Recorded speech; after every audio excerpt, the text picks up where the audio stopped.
A gente trata aqui, por exemplo, de sistemas de multipressão. Por quê? Esse sistema de multipressão ele é aplicável em quais situações? Ele pode ser aplicável em situações onde eu tenha que ter evaporação em níveis diferentes. Então imagine, por exemplo, uma indústria de laticínio, onde eu tenho que resfriar leite a 2 graus e eu também tenho que produzir sorvete a menos 20 graus. Então eu tenho que evaporar a 2 e evaporar a menos 20. Para não ter dois sistemas distintos, eu posso ter um único sistema com dois níveis, né, de evaporação. Um evaporando, no caso aqui, a 2 graus e outro evaporando a menos 20 graus. Isso vai permitir, por exemplo, que eu vou ter dois compressores trabalhando com relações de pressão menores, né? Ao invés de ter um único compressor saindo desse nível de pressão para esse nível de pressão, então eu vou ter dois compressores trabalhando com pressões mais baixas, né? Com relações de pressão mais baixas. Consequentemente, eles vão ter um consumo menor.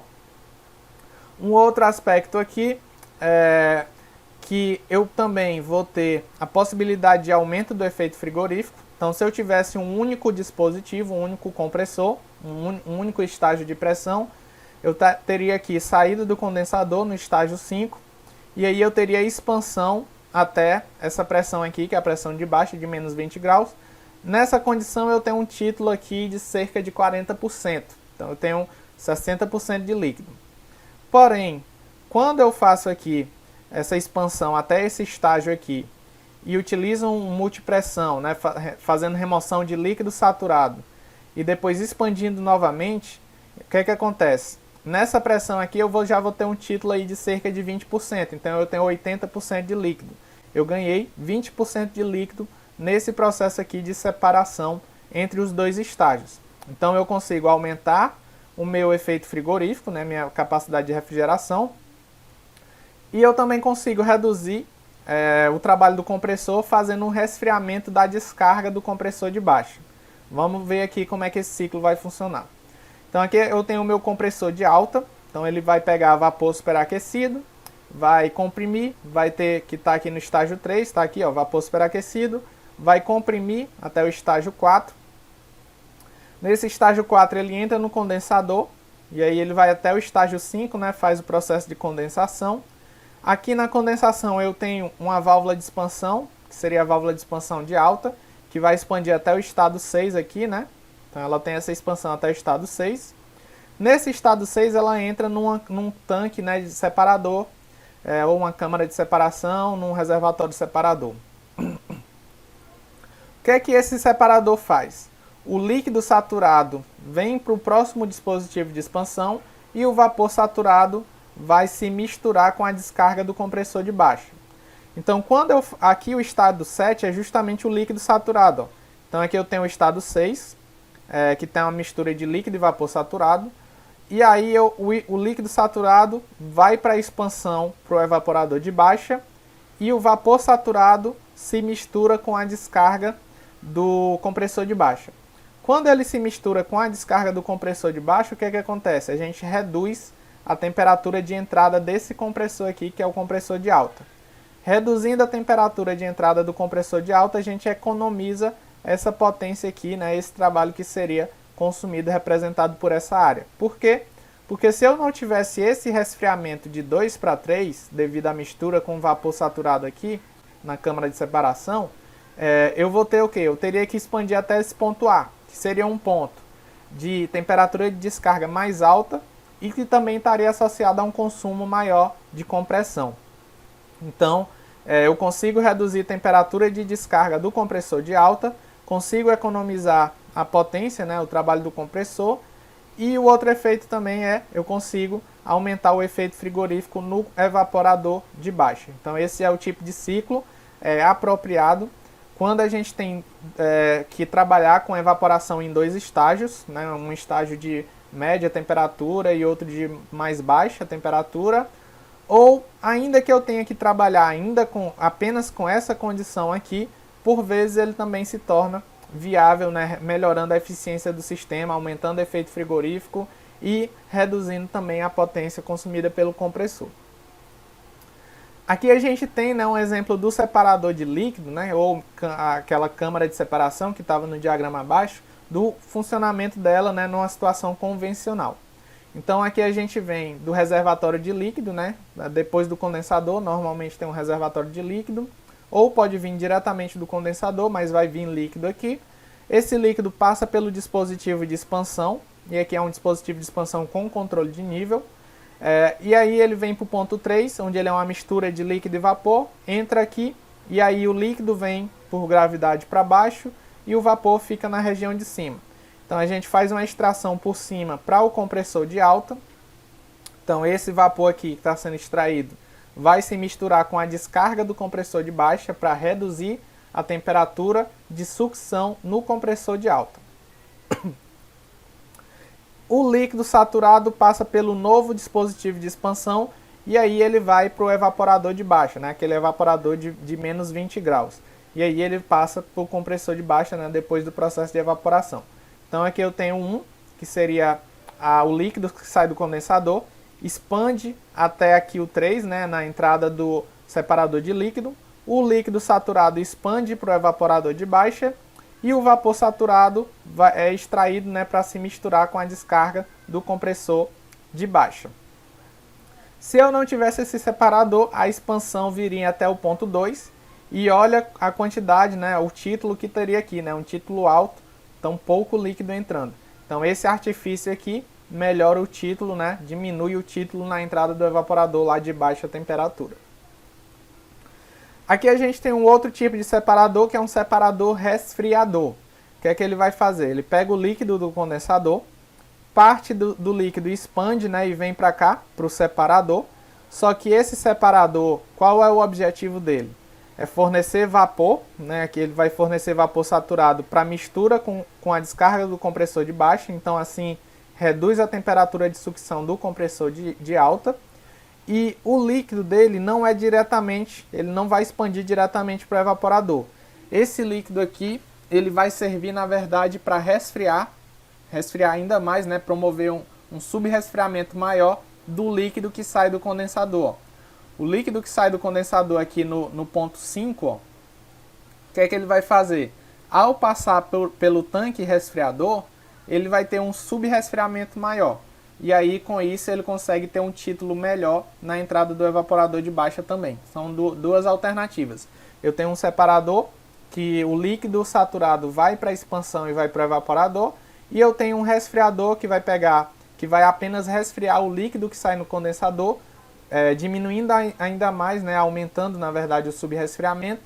E aí melhorando as condições de entrada do fluido refrigerante no evaporador. A gente tem também o sistema cascata, que também é aplicável principalmente quando você tem uma diferença muito alta entre a temperatura de evaporação e temperatura de condensação, porque a gente já viu, né, que temperaturas de evaporação muito baixas diminuem a eficiência, temperaturas de condensação muito altas também diminuem a eficiência. Então, quando a gente tem esse tipo de ciclo, que tem uma tendência de ter eficiência muito baixa, a gente também consegue utilizar o sistema cascata para melhorar a sua eficiência. O que é que consiste o sistema cascata?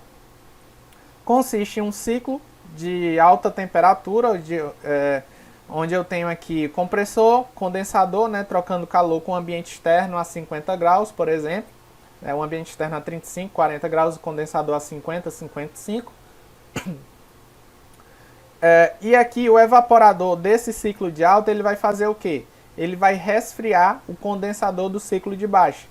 E esse ciclo de baixa aqui vai estar refrigerando o ambiente lá a menos 20, menos 30 graus. Quais são as vantagens desse ciclo? Eu posso operar com dois fluidos refrigerantes diferentes. Então eu posso operar com um fluido refrigerante mais adequado para pressões altas e temperaturas mais altas, como o R134. E aqui no ciclo de baixa eu posso operar com um fluido refrigerante, né, que opera bem com temperaturas mais baixas, como por exemplo dióxido de carbono. Aqui a gente tem o que? A gente tem o diagrama, né? Aqui a gente tem o diagrama do ciclo de alta.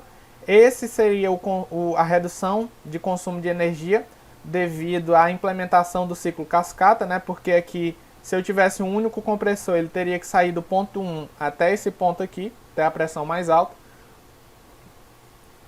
Como ele vai ser resfriado, né, pelo evaporador do ciclo de alta, né, eu consigo evitar, né, eu consigo reduzir esse consumo, né, evitar esse consumo aqui que ocorreria se eu tivesse um único compressor, um único estágio de compressão. Além disso, eu tenho a mesma situação do efeito frigorífico. Se o meu fluido refrigerante tivesse que expandir até a pressão de baixa, ele entraria com um título muito alto no evaporador, com pouco líquido, e aí eu teria redução de efeito frigorífico, meu coeficiente de performance ia lá para baixo. Então o que é que eu faço? Eu trabalho com outro ciclo operando com pressão de condensação mais baixa, né? Que quando expandir, ele vai gerar um título menor, mais líquido entrando no evaporador, melhoria do efeito frigorífico, então eu tenho um aumento da capacidade de refrigeração.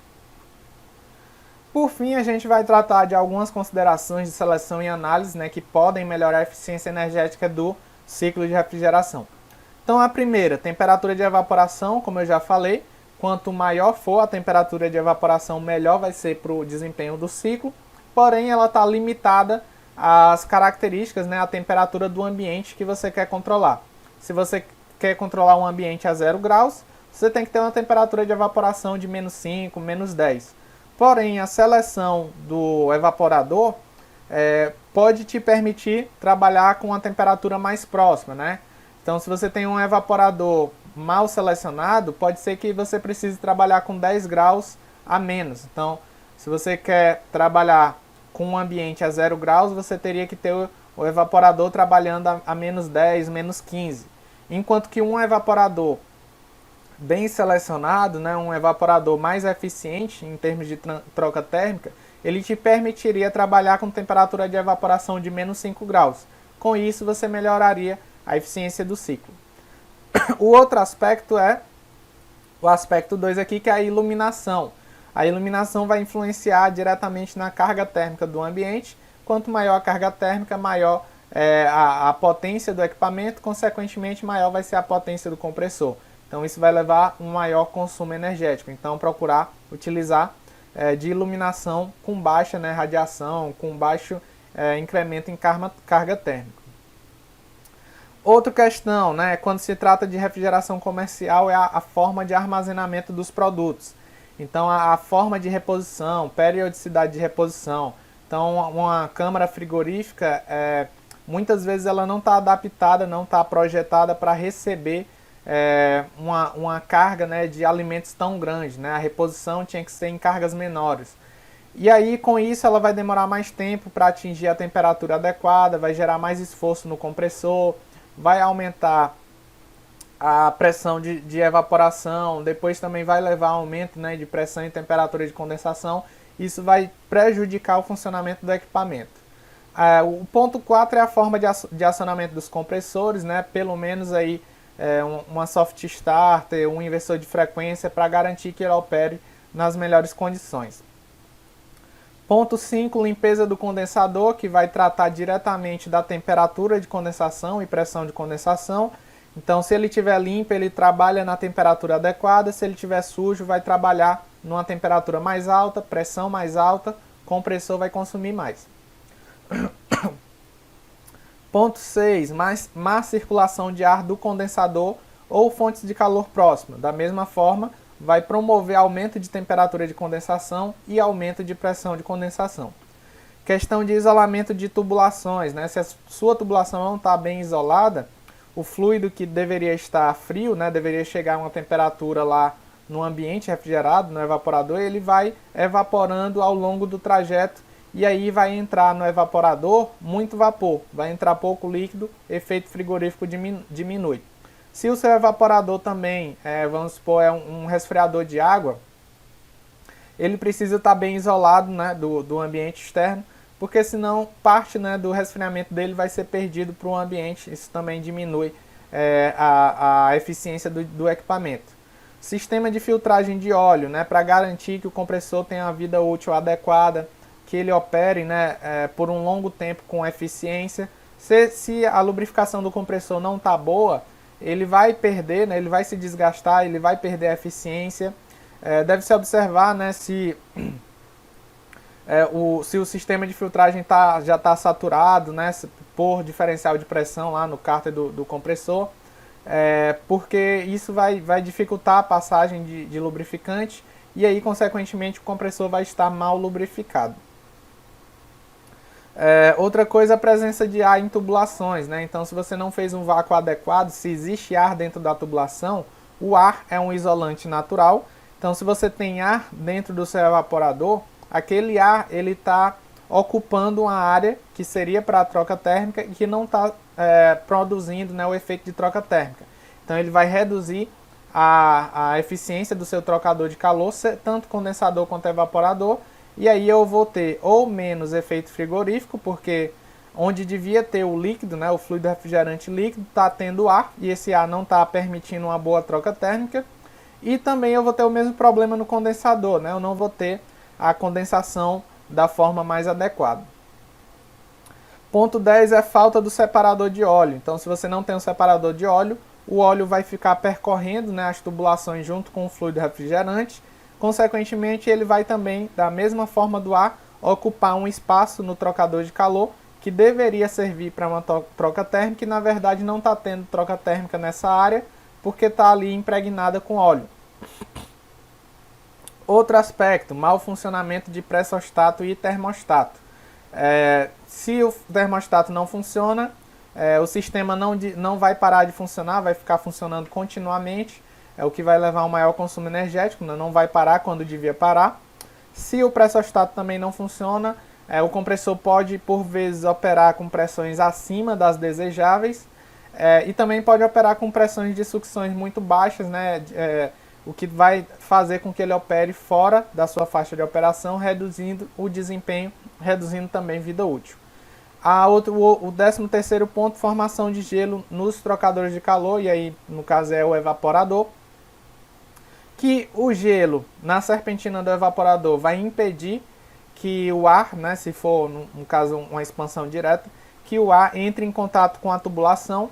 Então, se você tem uma tubulação a menos 10 graus, mas o gelo está a 0 graus ali, então o ar vai estar sendo resfriado por gelo a 0 graus e não resfriado pela serpentina a menos 15, menos 10 graus. Então, isso também reduz, né, a diferença de temperatura entre o ar e, no caso, o trocador de calor. E aí, consequentemente, vai reduzir, né, o efeito de taxa de troca de calor, vai dificultar o processo de resfriamento do seu ambiente. Galera, a gente finaliza aqui esse curso de termodinâmica aplicada. Eu espero que vocês tenham gostado. Qualquer dúvida, a gente está à disposição.